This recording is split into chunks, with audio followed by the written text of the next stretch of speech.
Welcome to Cardboard Conjecture. We're a podcast about board games where we have opinions and conclusions formed on the basis of incomplete information. This episode of Cardboard Conjecture is brought to you by these great Saskatoon businesses: Amazing Stories Comics on 8th Street, Dragons Den Games on 8th Street, MrDiceGuy.com, and Breakout Escape Rooms on Faithful Avenue. Welcome to Cardboard Conjecture. I'm your host, Norm. I'm Ryan. I'm Ian. And on this episode, I'll be talking about Dungeons and Dragons 5th edition. Ian? Well, I'm going to be talking about Dinogenics because Ryan's going to be talking about Dinosaur Island.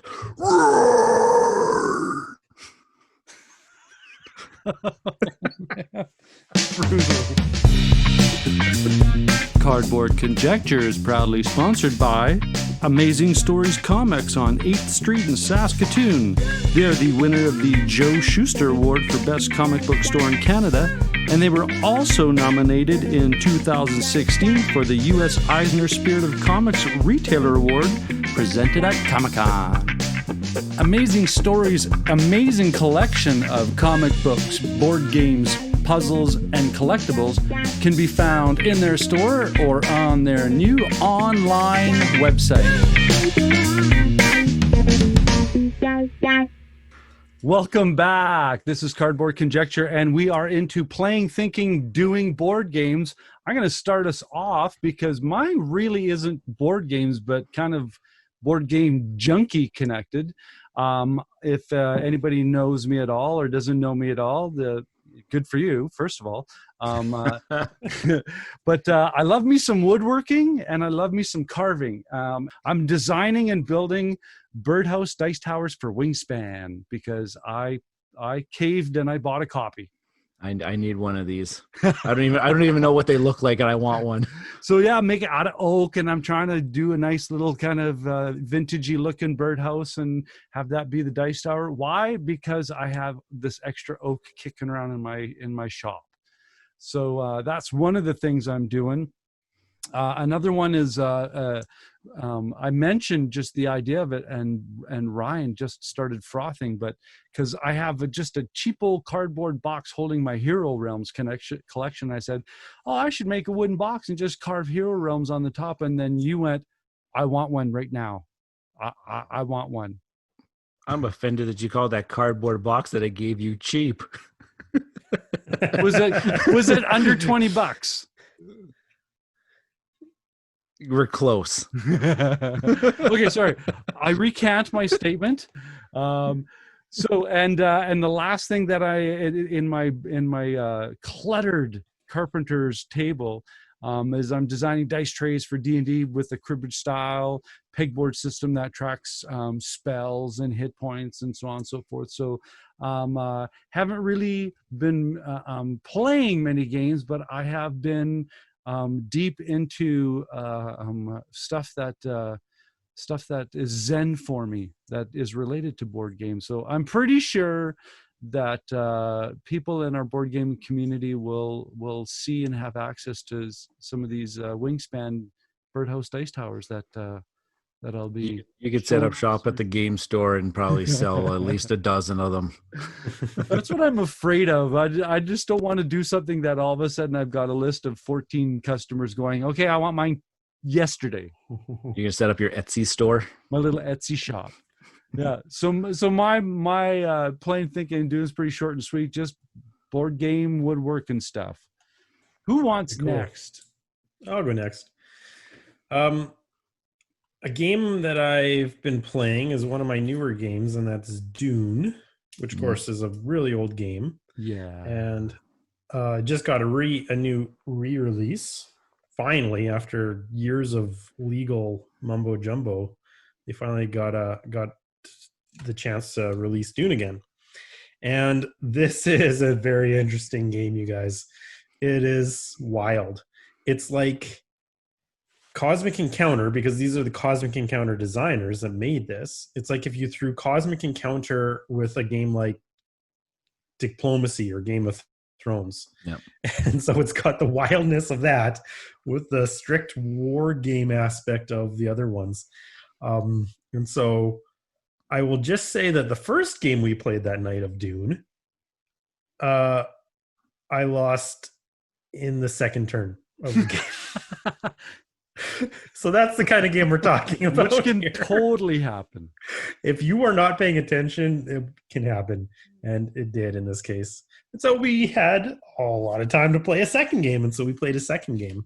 And that one went a lot better because me and the other guy who lost, we were like, okay, well, now we know what we got to watch for and who we've got to gang up on. And but it's really neat because these factions, you've got like the main factions.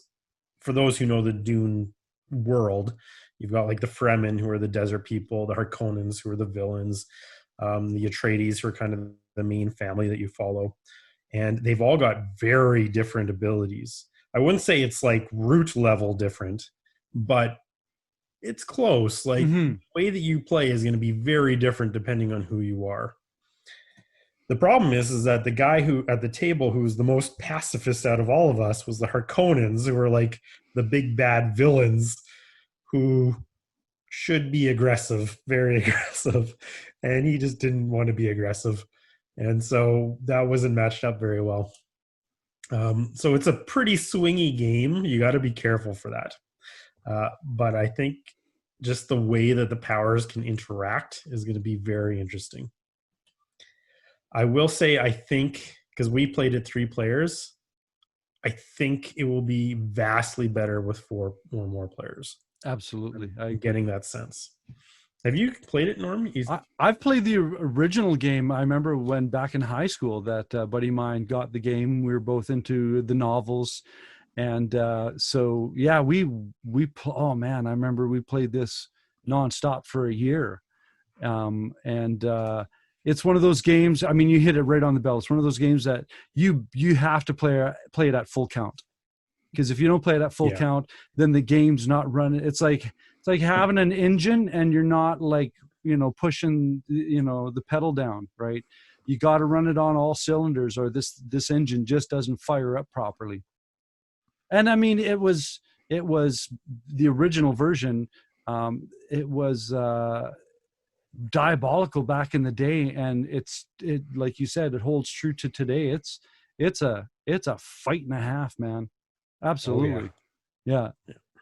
And surprise, I own the Twilight Imperium version of Dune, which is referred to as Rex, the Final Days of the Empire, which I believe is just, from what I've heard, like I've never played Dune, but from the conversations that I've heard is that it's almost as close to Dune, but with just a different skin on top of it.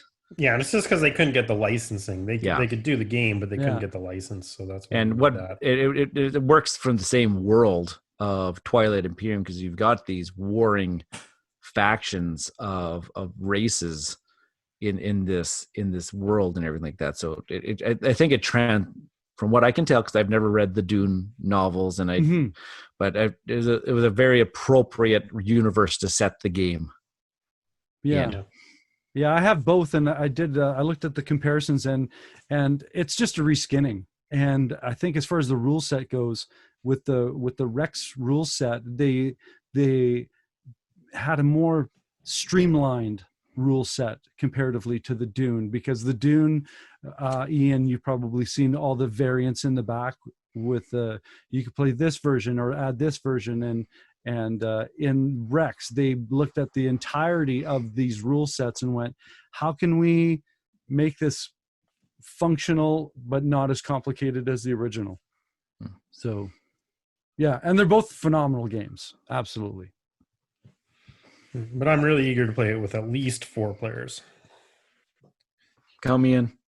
I'll be in. Me. Ryan, your turn. So you guys are probably going to laugh because I mentioned in the last episode that everybody's going to be talking about Gloomhaven, Jaws of the Lion. Well, surprise, I'm going to talk about Gloomhaven, Jaws of the Lion, just because I didn't know this ahead of time, but this is exactly what I wanted Gloomhaven to be right from the get-go. I didn't know it then. I do know it now. So if people don't know what the difference is between Gloomhaven and Gloomhaven Jaws of the Lion, is that Jaws of the Lion is kind of like a more condensed version of Gloomhaven. Like the box is less than half the size of the original Gloomhaven. It's kind of like stuffed into like a Terra Mystica or like a Stone Age size box instead of a coffin. But what Jaws of the Lion really does well here, and my wife will attest to this too, is that it teaches you how to play the game It teaches you how to play Gloomhaven slowly. It doesn't throw you into the wolves right from the get-go. You have to know all of the rule set right up front. Rather, over the course of about 5 scenarios, it will teach you the rules. It'll slowly introduce things to you. So like in the first scenario, you're only learning how to play your cards and move and learn about monster movement. That's really all you're doing in the first scenario. Second scenario does a little bit more, where it just kind of introduces like traps, and it introduces like doors, and it introduces just other little things. And then scenario 3, a little bit more. Scenario 4 is more the speed of like an actual like regular Gloomhaven scenario. Okay. It's kind of got everything thrown in there. And then scenario 5 is regular Gloomhaven, but it's the boss fight Gloomhaven scenarios. So over the course of those 5 scenarios, you will learn, at the end of 5, you are in Gloomhaven mode. You'll know pretty much everything there is about that. It's a big improvement over the Gloomhaven coffin-sized box. OG Gloomhaven, I'll refer to it as. Because he introduced this fact of like, there's the scenario books, where you open up the scenario book, and then there is the map you're going to play on. So you open up the book is the playing area. Rather than I have to fiddle around with 50 plus tiles and stick them all together and set them all up, that front work is done by adding in these scenario books and having you to play inside of the book. So the book is the map? Yeah. The book is the board? Yeah. That's cool. Yeah. And then then you flip the page, there's the next scenario. That's very cool. Now some of the scenario maps are a little bit larger, and so they have a secondary book. They call it the supplementary book. And every now and then you'll just have to turn to a page, and you just slide it next to the already open book, and it kind of extends the map. I really, really enjoyed that. It cuts down the setup time of this game immensely. That's brilliant. Which is one of the things that I didn't like about original Gloomhaven, was that the setup time. Now, people are going to, some people I know I've commented on our Facebook group saying, do I need to get Jaws of the Lion if I'm a Gloomhaven veteran? And the answer is, depends. Do you want more Gloomhaven? Or are you just satisfied with what your experience is? Because this is not going to offer you tons of new stuff, but the new narrative is actually pretty fun and engaging. And especially if you want to introduce people to Gloomhaven, this gives you a really good way to do that. And new characters, right?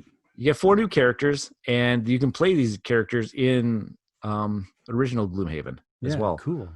My only complaint is, even though they cut down the side, like they cut down the amount of content that's inside the box, the box that they chose is still too small for the amount of stuff that you need, especially if you want to keep the original insert. Well, that's a good complaint to have, though.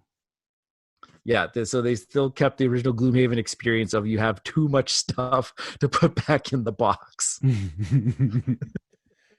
So, well, I really hope that this release gets Gloomhaven a little bit more awareness, because I think it's just such a small game that we need to talk about it more and really get the hype up on it. Yeah, Gloomhaven didn't really do all that well. No, fight for these underdogs. Yeah, they didn't. It didn't get hyped at all. This is my appetizer for when Frosthaven releases a little bit later this year.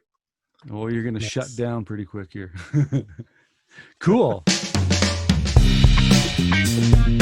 This episode of Cardboard Conjecture is proudly sponsored by Dragons Den Games, located in the Louis VIII Mall on 8th Street in Saskatoon.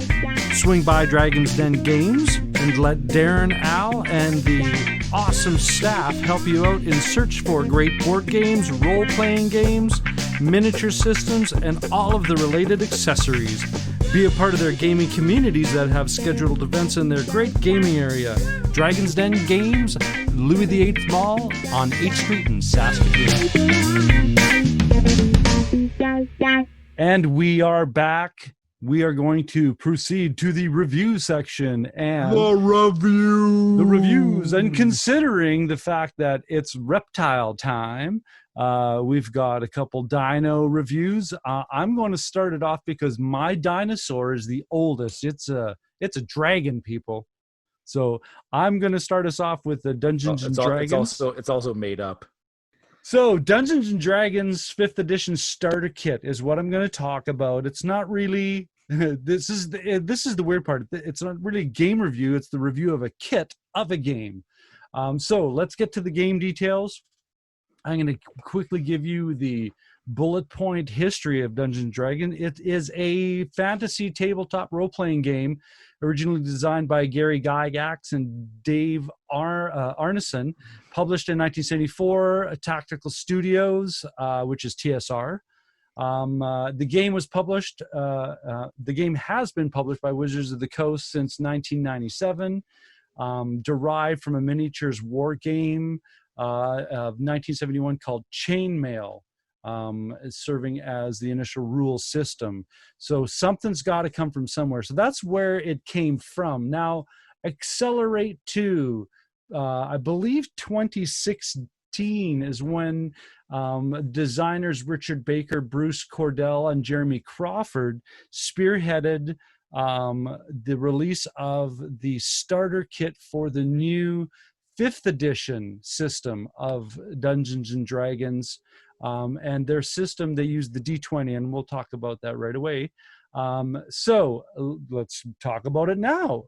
The overview and the nuts and bolts. So everything in this box, everything you need to start playing the world's greatest role-playing game, explore subterranean labyrinths, plunder hordes of treasure, battle legendary monsters. The Dungeons & Dragons starter set is your gateway to action-packed stories of the imagination. This box contains the essential rules of the game, plus everything you need to play heroic characters on perilous adventures and worlds of fantasy. That's basically straight off their website. Isn't that exciting? So in the box, or in this kit, it says that it's ideal for a group of 4 to 6. You could even play it a single player, if you have the experience and you know how to balance the game. But it includes 64-page adventure book with everything the Dungeon Master needs to get started, a 32-page rule book for player characters from levels 1 to 5, 5 pre-generated characters and empty character sheets, and 6 dice ranging from D4, D6, D8, D12, and your beautiful D20. So this game system, I keep saying it's a D20 system, and it was the start of basically all of the RPG stuff that I'm familiar with. There's characters, the races, the classes, the backgrounds, the adventures. As it was stated in their explanation, the imaginative role play and the improvisation of this game. The mechanics, the most intensive set of rules and fringe exceptions to rules that I've ever read. It puts Fantasy Flight rule books to shame. This thing is like a phone book when it comes out to rules and system requirements. But once you understand this, and once it is in your frontal lobe, it's there to stay, hopefully. Okay. Now, we always say with the games, how do you win the game? You don't win Dungeons and Dragons. You just keep playing. I mean, that's the big joke of it. It's like, how did your D&D session go? We won, right? There's never really a winning. There's just a continual adventure and continual development and leveling up of characters. So getting straight to the opinions, we always start from the outside in. Now, gentlemen, I hope you have a look at this box cover because it's awesome. There's a freaking green dragon right on the cover about to slay the entire party. There's your standard 4 people, your fighter, your magic user, your cleric, your sorcerer, up against the cover. Just makes you want to just dive into this thing, at least, me. The components, as I stated before, everything in the box is everything you need to get started on this game. The rule book. Now, again, I'm kind of going ahead of myself. I've been playing D&D since the 80s. And this rule set, this 5e rule book, this is what got me back into it. This starter kit got me back into this whole D&D world, and I am so thankful for it. The rule book, the player's handbook that they give you, and the DM's guide that they give you in the starter kit are excellent. The walkthrough is excellent. They made a conscious effort to have this not be a difficult learning curve. I can't be happier with what I read and what I read through in regards to both the campaign and the DM's rule sets. The campaign itself in the starter kit is called The Lost Mine of Phandelver. And by far, it is, I put this in my notes, it's top 3 of all the campaigns that I've ever experienced. And I'm talking, I've experienced campaigns since the 80s with this game system. And the people who wrote Lost Mine of Phandelver, hats off to you. What a great reintroduction, for me at least, to this game system and this world. We always talk about unique mechanisms. This is where I'm going to put this. This is the quintessential sandbox game. All these gamers talk about, oh, it's a sandbox. This is the sandbox game. There are no borders. There are no boundaries. The only boundary is your lack of creativity and imagination. So it's anything that your players or your DM want it to be and want it to explore to be. Now, I DM a lot of stuff, and it amuses me all the time that I'll spend a couple hours getting things ready and having the story ready, and the players will make decisions and they will go completely off the rails into an improvised direction that I have not planned for, but I have to be like an improv director, and I have to be, a sentence ahead of them in regards to how this story is going to develop. And that's the unique mechanism also is you need to have a good DM to lead this game, to be what it's supposed to be and what it can be. That's the unique mechanism, is the people around this. And I'll get more into this in the conclusion, because I've got a great metaphor for this. Does this all connect? I'm not going to say what I got in my notes, but yeah. Absolutely, this all connects. Yeah. I can't say that word because I'll have to beep, but beep and yeah, this thing all works. I love this game, and that's kind of leading me into my conclusions. The game system in this starter kit is a must if you've never tried it and want to try it, or have played it in the past and don't know how to get back into it again. This and the price point, I think, is like, it's below $30 Canadian, right? Which I think is $1.25 American. I don't know. Okay. But yeah, if you've ever even thought about, oh, this interests me, get the starter kit, have it a read, right? I mean, yeah, you can't go wrong with this. This game has been a top shelf game since I played it back in the 80s, and I didn't even know what a shelf looked like back then.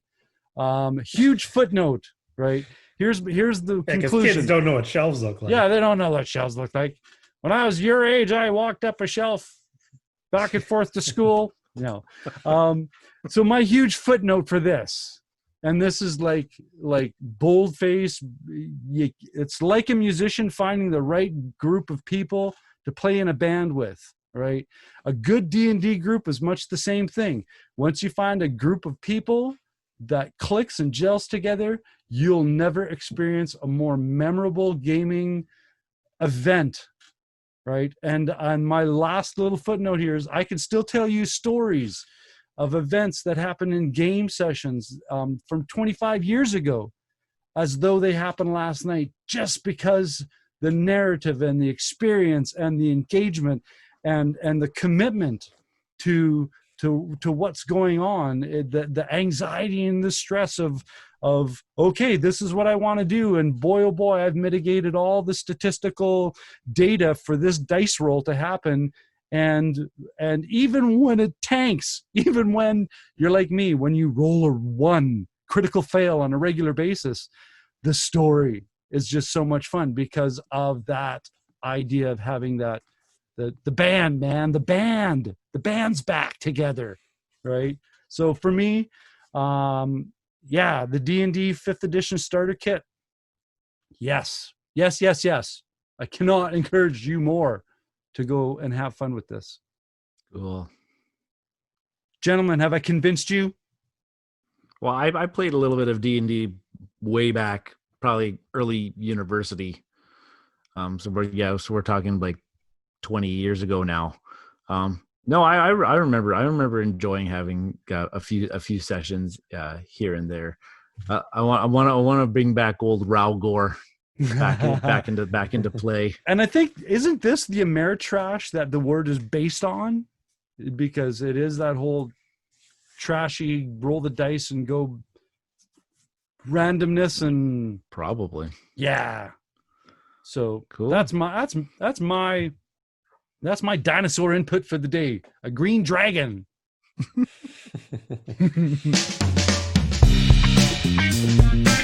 This episode is proudly supported by the amazing team at Breakout Escape and Board Game Lounge from right here in Saskatoon. Using industry-leading technology, Breakout Escape's escape rooms are all 100% uniquely designed by the team, ensuring their patrons have maximum fun while staying safe. As well, they are a fully licensed board game lounge with over 400 titles to select from to ensure fun for every gamer, new and experienced. Be sure to check them out at breakoutsask.com. At Breakout Escapes and Game Lounge, they believe that life is more fun when you play games. Right on. So I'm going to take over our dino. Apparently we picked 2 dinosaur games to review this time around. So this will be So this will be actually quite interesting. We probably can do a little bit of a comparison, a little bit along the ways too. So for sure. My pick this time around was Dinosaur Island, designed by Brian Lewis and Jonathan Gilmore, and published by Pandasaurus Games. It was released in 2017 here, and it plays 1 to 4 players in about hour and a half to 2 hours. So what's going on here in Dinosaur Island? Well, in Dinosaur Island, players are going to have to, you're going to have to collect DNA, research DNA to, create some dinosaur species, combine things all together, you're building a theme park really of dinosaur attractions and roller coasters and food vendors and all this kind of stuff. And you got to manage your dinosaurs properly because, things might happen and you don't want your patrons to get eaten and whatnot. So over the course of a game of Dinosaur Island, you're going to be leading. You're going to be kind of like the manager of one of these rivaling parks. And you're going to hopefully do your management better than the other parks. And yeah. So what's the goal of Dinosaur Island? Like how does one park compare to the other park? Well, you got to earn some victory points. Right, Ian? It's all about victory points. Is it most points? Wait, let me double check here. Yeah, it's most victory points at the end of the game wins. Perfect. So you'll earn victory points in a variety of different ways. But the main ways, you're going to have to build some attractions, attract some visitors to your park, and, hopefully they survive your park. Creating dinosaurs, like that. If it's named Dinosaur Island, you're going to have to get some points from those dinosaurs. And in this game too, you're going to have to complete some objectives. So at setup, you're going to choose a number of these objectives based on the player count, however many players plus 1. And these objectives are kind of neat as they're divided into the 3 different game lengths. There's a short game stack, there's a medium game stack, and a long game stack. So you can choose how long your game is going to be. Is it going to be like a short game, or is it going to be a game that's going to take like the full 2.5 hours to play through? My little side note here, never play the short game. It's way too short. Players will complete these objectives throughout the game. You're going to have to do something like be like the first person to have 10 dinosaurs in their park, or be the first person to have so many visitors come to their park and stuff, random stuff like that. But once a player has completed an objective, once an objective has been completed by a player, the other players are now shut out. They cannot earn the victory points of that objective anymore, which is kind of adds a little bit of a race element to the game. And you don't want to be the person that misses out on completing these objectives. They could be game changing at the end. The objectives are also the game timer. Once all of the objectives except for one, if there's only one objective left uncompleted, that's going to trigger the end of the game here. Gameplay is divided into 4 different phases, and really this is a table hog. Every phase has a different board on the table. So I'm going to try to, I know I got in my notes here, I've got them pretty detailed out here, but I'm going to try to go through them as fast as possible here. Phase 1 is your research phase. What you do in this phase is that you are researching your dinosaurs. So you got some scientists, and they're various levels, 1, 2, and 3. And these scientists are going to go get you your DNA. They're going to research dinosaur I call them recipes. Like what kind of DNA do you need to make your dinosaur? And you can also increase the DNA storage of your of your laboratory, because you can only store so much DNA unless if you research and upgrade your laboratory so it can hold more DNA. And the DNA is really the one of the key resources in this game, because that's what you're going to need to use in order to make your dinosaurs. In the next phase, after you've done your research, you're going to do the market phase, where you're going to buy upgrades to your park. And what you're going to be doing here, you're going to buy attractions. You can buy roller coasters. You can buy food stands. You can buy hat stands. You can buy all these different things that are going to hopefully attract people into your parks. And everything has, you can also buy specialists. You can buy some special abilities for your gameplay. And everything's based off of what row. They're all set out in a row. And they all cost anywhere between $2 to $5 for these different types of upgrades that you can make to your park. Phase 3 is where kind of like the meat and potatoes happen of this game. This is the worker phase, where it's a little bit of worker placement. And it's also this phase where everybody takes their actions simultaneously. You don't have to wait for people to place all their workers, then you place your workers, and so forth. This all can be done at the exact same time. And we haven't had any problems with this. But what you're going to do is that everybody's laboratory has the same 4 actions. You can refine DNA, so you can trade some basic DNAs in for advanced DNAs. This is where you actually create your dinosaurs. So you spend some DNA as long as you have it, and you have a dinosaur, and you have the space for the dinosaur. You can create a dinosaur. You can increase the holding spots for your dinosaurs, so you can hold more of them. And you can also increase your security, which you're going to probably need to do because, all those dinosaurs, you don't want them just running rampant around your park, eating your visitors. And if you can't think of anything else to do, you can also just use your workers just to get you some money so that you can buy things in the next market phase. Now, creating dinosaurs is pretty much the name of this game. So I'm just going to talk about that briefly. So when you make a dinosaur, your park excitement level is going to go up. It's going to increase. And as well, your park's threat level is also going to increase. Excitement is how you attract visitors. If you got an exciting park, more people are going to come to your park. And that's going to be very important in the next phase. You want people to come to your park. Each dinosaur, and then the threat level is also going to go up, because if you have a certain threshold of your threat, you're going to need to have security that matches that threat, or else bad things are going to happen in the next phase. Also, the most important part about these dinosaurs is that they're all worth a certain number of victory points based on the size of dinosaur that you have created. And the last phase that's going to happen is called the park phase. This is where the players will attract visitors based on their excitement level. So if my excitement level is 5, I'm going to attract these 5 visitors to my park. And what we do is we draw them out of a bag. And there's 2 different types of visitors. There's patrons. They're the friendly people, and there's hooligans. And I really like the fact that they named them hooligans in the rule book. It's the only time I actually ever get to say the word hooligan outside of teaching. Yeah, I was just going to say, you're a teacher, so you probably say lots. And what you're going to do is you'll draw these, and you'll get $1 for every patron. You don't get any money for hooligans because they're sneaky and they don't do things by the rules. After you've attracted your visitors, you're going to now see if you have room for those visitors in your park. So certain dinosaur exhibits have a certain room, and certain attractions have room for visitors. But if you have attracted too many visitors and you don't have enough room for those people to visit, there's some people that are not going to get into your park. And the people that don't get into your park are not going to score you any victory points. You have to check your security level at this point, because if your security level is not up to your threat level, well, your patrons are going to die. They're going to get eaten by the apparently rampaging dinosaurs because you don't have enough security to hold all those dinosaurs in place. So people are going to die.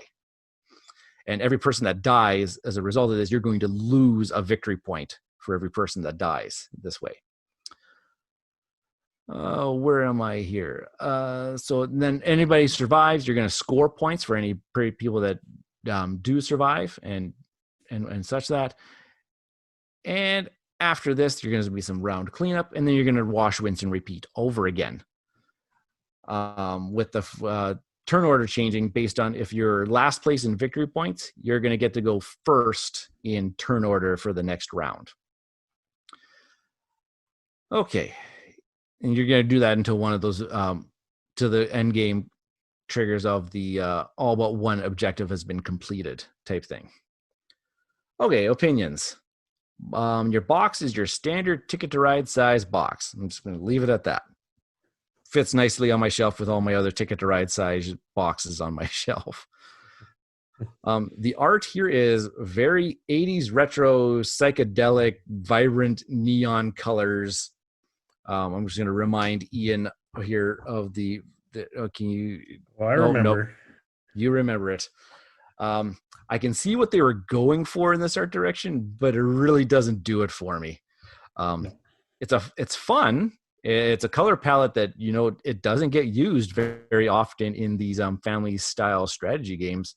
But for me, it was just a little too cartoony for the style of game that this is. It doesn't fit the theme. No, it doesn't. Because I think, obviously, this game and the game I'm going to talk about are heavily influenced by Jurassic Park, right? Yes. And Jurassic Park came out in the early 90s. And that's where this whole art scheme comes in. But the two have nothing to do with each other. Like it's not like Jurassic Park is a movie set specifically in that time period. It's kind of a timeless movie. It doesn't have to be set in the early 90s. It's not like they had a bunch of people running around there with fanny packs and boom boxes up to their ears, right? It wasn't that. It's not a early 90s, late 80s movie. So why did they choose this? I don't know. It doesn't. I don't know. It's very unique. You'll definitely notice it. Yeah. If it's sitting on the shelf. I don't know if that's what they were going for, but for me, or apparently us, it really kind of misses the mark art direction style. Yeah. I'm going to talk a little bit about the rule book here. It's very wordy. It's got lots of words in it. Even the sections where they try to give an example of how some gameplay elements work, they're very wordy. And it's 16 pages long. It's 16 pages of text. And so not enough use of the graphics. it takes you a couple read-throughs in order to make sure you've got all these. I'm telling you right now, don't read this rule book. If you can get through this rule book by just reading all those words, good on you. But just go watch the Rodney Smith Watch It Played. Like, There you go. It's a pain in the butt to read. It's just way too wordy for my liking. Now, in that fact, they do cover everything very extensively. They don't leave no edge cases inside of this rule book, but at what cost? The components. Now, I'll make a mention here. I own the first Kickstarter edition, the deluxe edition, and so that's really kind of what I'm commenting on here when it comes to the components here. The big thing that people are going to draw their attention to are the dinosaur meeples in this game. In the Kickstarter, you got the different shapes of all the dinosaur meeples. You're not going to get that if you just buy it off the shelf on a retail edition. You only get one shape of dinosaur in the retail edition, which is a very bold position to take when you're releasing a dinosaur-based game. I want a T-Rex meeple. I want all these. I want all of the things. On top of this too, they're pink plastic. So the pink I get. They're trying to meet the art direction. I totally got that. But they're plastic meeples. Now I'm kind of like Ian here, and I like wooden components. I'm an old school Euro guy. I want some cubes. I want some wooden cubes. And I want wooden meeples.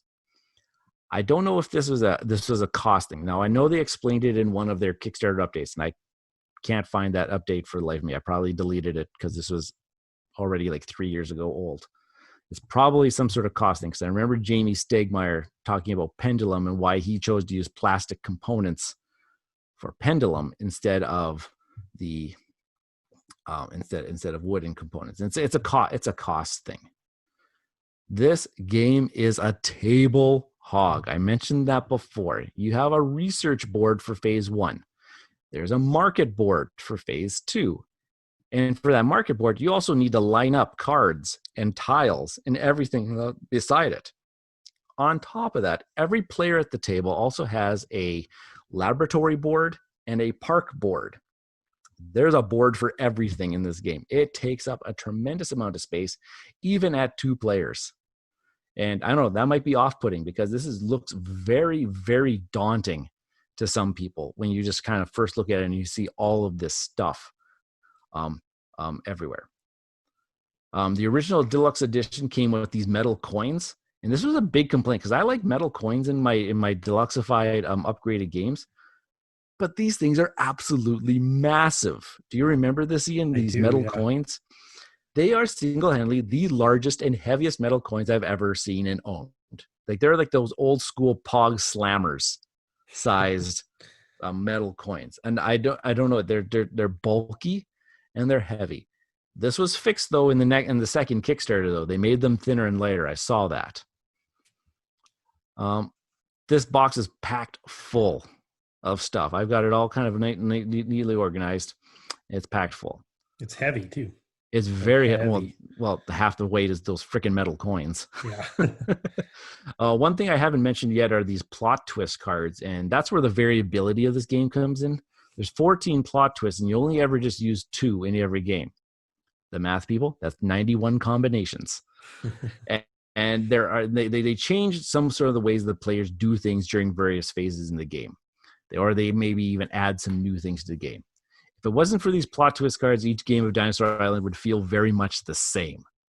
And some would even argue the game is the same every time you play it, no matter what. It kind of, once you've played this about 4 or 5 times, you've played Dinosaur Island. You're not really doing different things every time. Conclusions. So Dinosaur Island is an enjoyable for me. It's an enjoyable light midweight game. There really isn't anything groundbreaking inside of this game. There's not complex rules, and it's not complex gameplay. So that's why I put it in the kind of like the light medium weight category. When this game is set up, it looks daunting. Like people will look at this, and they'll say this is daunting. It's a table hog, and it can be very off-putting. But like I said, the complexity is low. I love that they have different boards for every phase of the game. So like your attention isn't all over the place. If we're in phase 1, everybody's just paying attention to phase 1 board. And then once we're into phase 2, there's no reason to look at the phase 1 board anymore. We're just going to look at phase 2 now. And then if we're phase 3, okay, now we're back down here. So they kind of did a good job in that regard, that you're not focusing on everything all at once. You're just kind of focusing on little pieces along the way. I like that players can choose the length of this game, short, medium, or long. The short game is just way too short. It's once you kind of think, just when you think you're making something, you're making something, your engine's going, the game ends. It's very good to teach the game at a short game, but after that, you want to play at the medium game length. That's the sweet spot for this one. The long game can drag out. Just because you kind of keep doing things. You kind of wanted things that end like a round sooner in a long game. I've always felt. But if you like engine building and working towards big objectives, the long game is for you. I like the medium length game. At the end of the day, did I feel like I created a dino park? Oh, well, in a sense I did and didn't. I love the management of the DNA to make sure that I had the right ones to create my dinosaurs. And I like that each dinosaur increased the threat level of my park so that I had to actually balance that with my security. That's kind of like the two big things that I also like the laboratory upgrades. I can upgrade my lab so that my actions become a little bit more efficient. Overall, what am I saying about this game? It's middle shelf. Like it's nothing. There's nothing groundbreaking, but I still kind of enjoy playing a game of Dinosaur Island. I can bring this to game nights, and it's going to meet the different needs of a whole bunch of different gamers. So it's a middle shelf recommendation for me. Awesome. Do you have anything to add about Dinosaur Island, Ian? Well, I think because I'm going to be doing Dinogenics, so I think as I go through my review, I think we'll just compare them as we go, eh? That sounds fair. And we'll just kind of throw in some ideas, and you can jump in. Sure, I like that.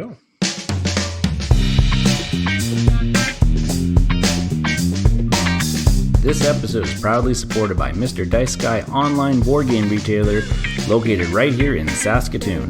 Mr. Dice Guy is always stocking the hot new titles, as well as restocking all-time favorites. They even have a ding and dent section for previously played titles. They offer free shipping across Canada on all orders over $200 or free local pickup if you're in the Saskatoon area. Check them out at MrDiceGuy.com. Saskatoon's Mr. Nice Guy is Mr. Dice Guy.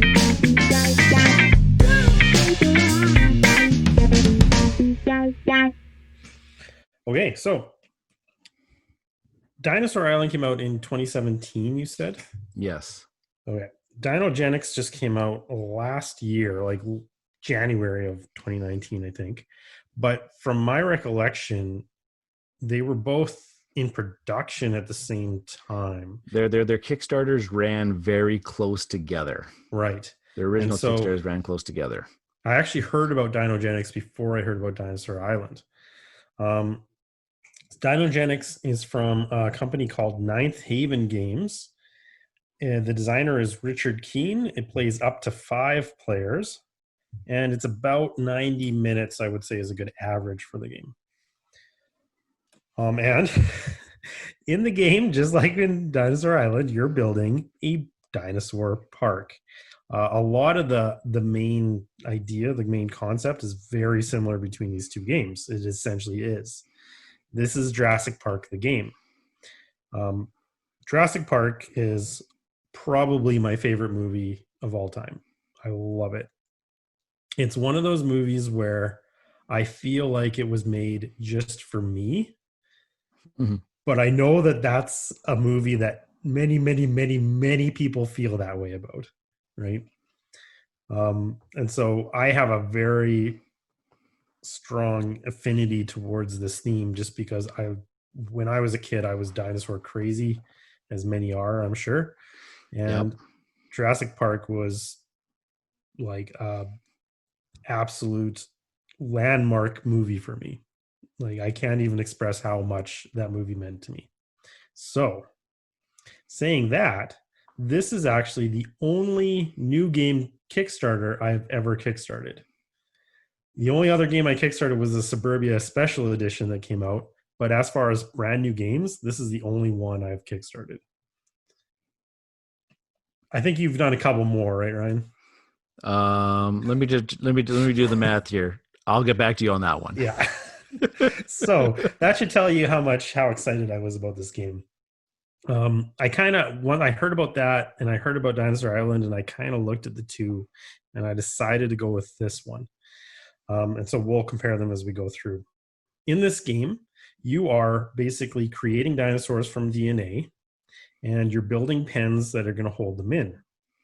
The dinosaurs are going to score you points, but they're going to score you points every round that you have them. And so the earlier you can make those dinosaurs, it's cumulative. You're going to score every single round for however many dinosaurs that you've got.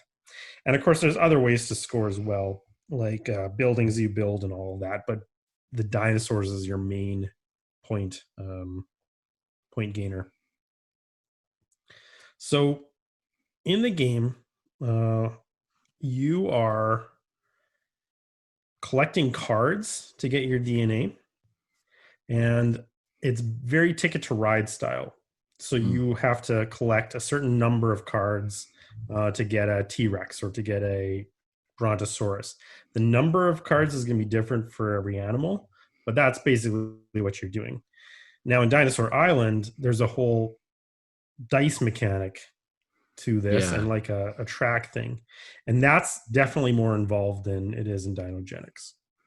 Right. Yeah, that was part of that research phase I was talking about. You send your scientists; they can either get you some DNA, or they get you a dinosaur or something like that. Yeah. Yeah, and I think if you could actually take a little bit of that aspect from Dinosaur Island and put it into this game, I think it would make this game a lot better, because I think that that's something just a little bit more strategic that Dinosaur Island has over Dinogenics, is that idea of the DNA, using the DNA to make the dinosaurs. Yeah, because they just refer to them as DNA cards, right? In this game, and they're just cards. Which you like you said, it's just a set collecting thing, and you can go take an action, and then I can create the dinosaur because I have the requirement number of cards. Yeah, that's right. Now, the way you get the cards is it's a basic worker placement game, right? You've got spaces, and you go to the spaces, and you do the actions.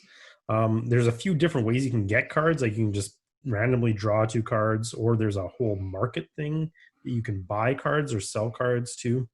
And then there's this interesting boneyard idea where there's just a pile of cards in the boneyard, and you can go in and see what's there, and you can take any card you want, but you also take a scandal penalty.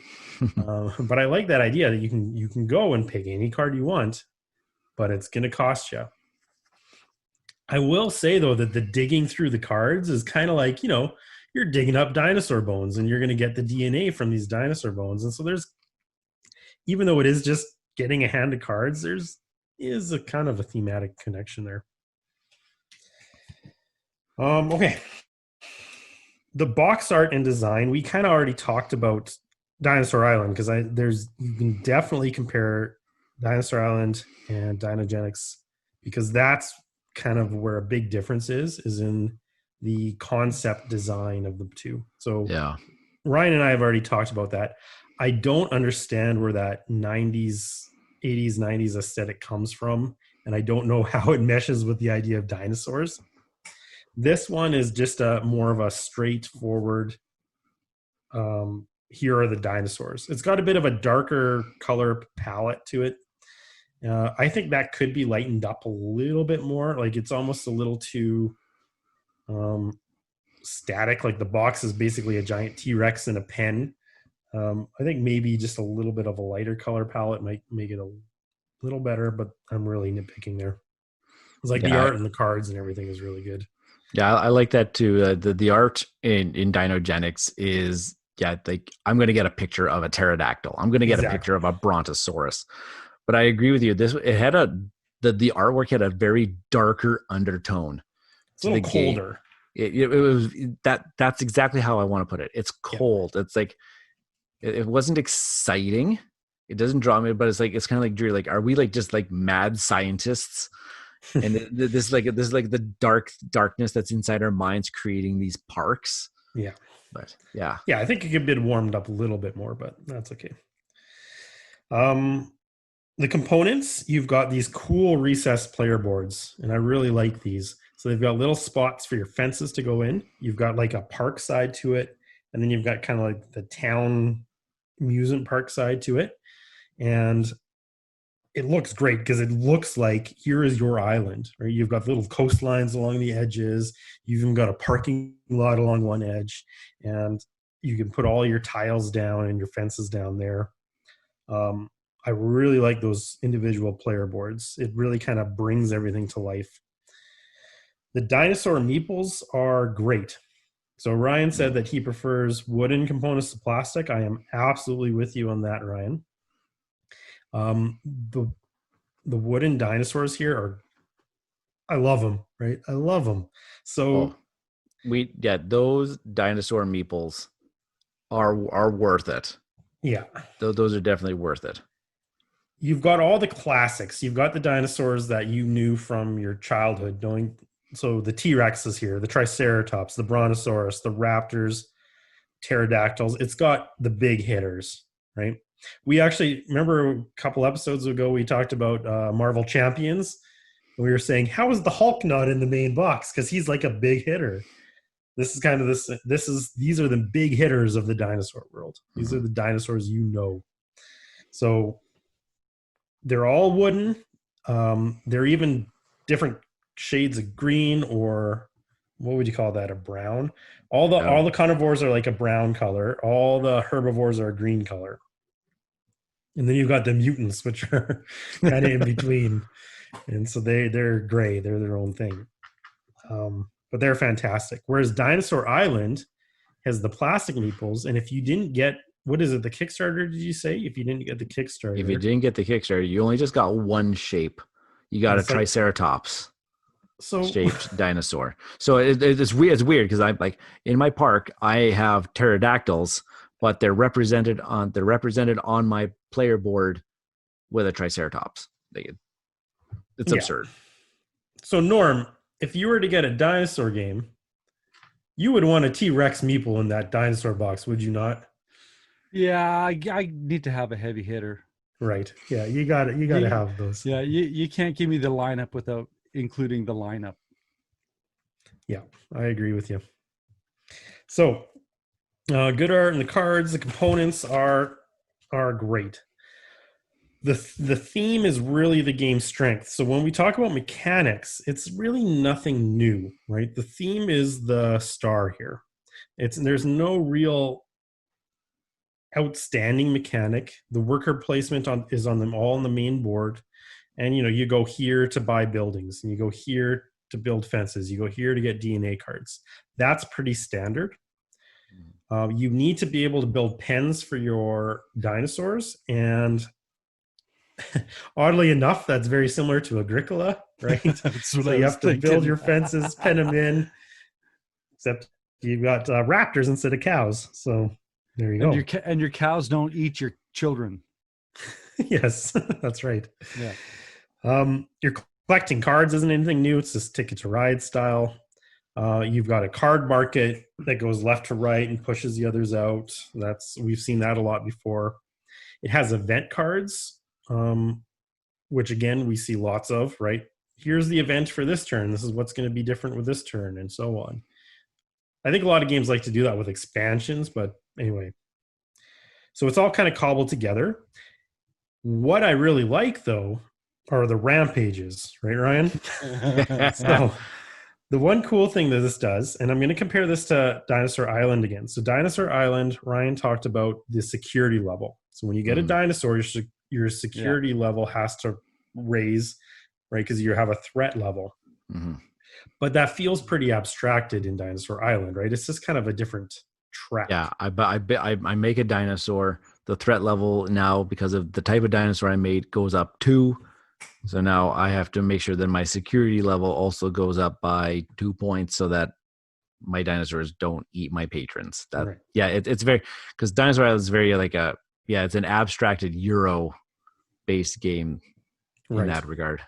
And so in this one, you also have a threat level, but the threat level is specifically based on how well you fenced your dinosaur in. And because each dinosaur needs a certain size of pen, and also you have to feed your dinosaurs. So you've got little goats so you can feed them, which is awesome. If you don't feed your dinosaur, if you don't have enough food to feed your dinosaur, or if you didn't pen them in properly, they're going to rampage. And so you've got to roll the dice to see how much damage it's going to do. How many visitors is it going to kill? Ryan went half of his game, the game we played last. He could not fence in his raptor, no matter how hard, whatever he did, his raptor got loose. So basically, he had a raptor running around for half the game in his island, eating the visitors. If he wasn't penned, he wasn't fed. If he was fed, he wasn't penned. It was a nightmare. It was Agricolosaurus. He was constantly getting out. So I really like that. That makes it more thematic as well. I like every dinosaur in the game also does something just a little bit different, right? So like raptors, when they do rampage, they're more likely to kill people. So things like that. The T-Rex when he rampages, you have to roll 2 dice instead of just 1. Yeah. The Brontosaurus doesn't need a pen. He can just wander around the island all on his own, things like that. So every dinosaur is just a little bit different, which I also find is a real strength to this game. What else? Yeah, I think it really feels like you're building a park. I think both games are strong in that regard, right? Yeah, because in Dinosaur Island, you do have your park island. You're putting in the attractions. You're putting in roller coasters. You're putting in shops. You're also putting in your dinosaur pens. Yeah, you're putting in nacho stands. Yeah, you're putting in all those things. And in both games, you got to make room for visitors, right? That come in. And in both games, the visitors that come in will give you money, and also will score you victory points. Yeah, in both games. But with Dinogenics, the way that's done is just kind of it's a little bit got different. The room they come in. Yeah, and it's based on turn order. Whereas the other one, you're like drawing them from a bag. Yeah, and in that, so. I think with Dinosaur Island, you had those worker cards. What were the specialists? The specialists. Yeah. So that adds more complexity to that game than to this game. But I also kind of found them incongruous. Like I didn't actually like the specialists in Dinosaur Island. Yeah, the specialists kind of like are there if you want to kind of like hone a strategy. Like there could be a specialist that allows you to upgrade your security better than other players, or you can ignore certain threat levels, or you can upgrade your dinosaurs better, or. But I found them like they were just more of an extraneous part. They didn't need to be there. I don't know. Maybe that's just me. I don't know. Well, it was an abstraction of like, hey, these are people that you're hiring to help you with your dinosaur park. You needed a specialist. You need a security specialist. You need a DNA specialist, or. So if you're looking for a game where you really want to have kind of that extra complexity and kind of almost like a engine, building your own engine with those specialists, look at Dinosaur Island maybe. But I think that Dinogenics is just a little bit more streamlined in the way it works. It doesn't have those little. Well, what I liked about Dinogenics too was the DNA link cards. What is it? Oh yeah, the link card, the uplink cards. Just the uplink cards. That's what it is, because they just kind of do something very, very like extreme for one-time use. They saved your butt that one time, right? Because you had like 3 T-Rexes, not enough food. You didn't have enough food for them, and we specifically went out of our way to block you from getting food. And all of a sudden, you got this card where you could kill one of your dinosaurs and use them for food. Yeah, we're like. Oh, you lucky. It was amazing. A little lucky. So what are my kind of final thoughts on this game? I love this game for the theme, right? This is a dinosaur game. If you want a game about dinosaurs, this is it. You've got the rampages. I will say I would like there to be a way for the rampages to happen more often. What are you talking about? See, this is the thing, Ryan. In your game, we actually had a lot of rampages, but there are games where almost nobody will rampage, right? So I think you're just saying I planned poorly. I might be saying that. But this is where those event cards come in. So the event cards change things up a little bit, but the way they've got it laid out is that you can see what the event for the next turn is going to be, so you can plan accordingly. And these are for all those players that really need to have all their information. But I actually think the game would be improved if you skip that step and every turn you just flipped over the next event card to see what would happen. Because think about Ian Malcolm in the movie, right? He's a chaotician. He's got chaos theory. We need to have a little bit of chaos, and those events can add that. And that can say, hey, I've planned really well, but this might cause my dinosaur to break out of my pen, and then who knows what's going to happen. Yeah, they have it set up for the people that don't like luck, right? In their games, right. But I think if you really want to make this a great thematic experience, skip that middle step in there and just have the events come up as they come up. I think that would actually make it a more thematic and better game experience, because the rampages are fun. Like they're fun. It's fun to watch other people go through them. It's kind of exciting when you do it, because you're like, oh, what's going to happen? What's going to get destroyed? I really like it. So I think this is recommended to anybody who really wants a dinosaur themed game. I think this is going to give it to them. It's not for somebody looking for new mechanics. If you're looking for a heavier Euro experience, you still want dinosaurs, maybe you look at Dinosaur Island, right? It may not be as thematic, but it'll be heavier and a little bit more. I'd put the complexity of both games probably about in the same ballpark. Yeah, would you? They're both not, like I said, they're not complex. They're not introducing anything new to the genre, but the rule sets on both are, like you did a very good teach. Like it was a very straightforward teach. Like we were going within like 10 minutes. Yeah. So yeah, I personally would choose Dinogenics over Dinosaur Island. I'm glad that that's the one that I backed, and I'm glad that that's the one I went for. I'm not saying I don't like Dinosaur Island. I do. I did really like the games that I played of that, but I'm very happy with my choice of Dinogenics. Yes, yeah, I'm in the same boat. Like I enjoyed Dinosaur Island. I honestly own it, and I love playing it.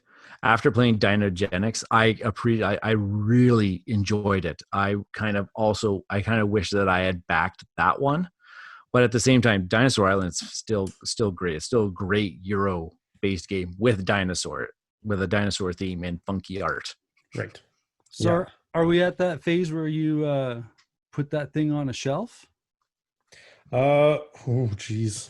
I mean, I don't know if I'm going to put it top shelf, just because of the idea that there's nothing really new about it, right?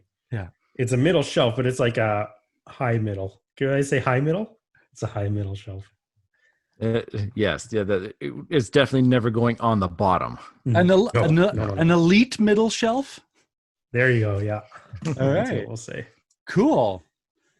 Well, we fast approached that time. I'm glad you guys got to this part of the podcast, because that means that you got to the end.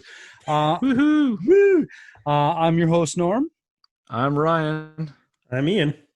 And we'll catch you later. Roar!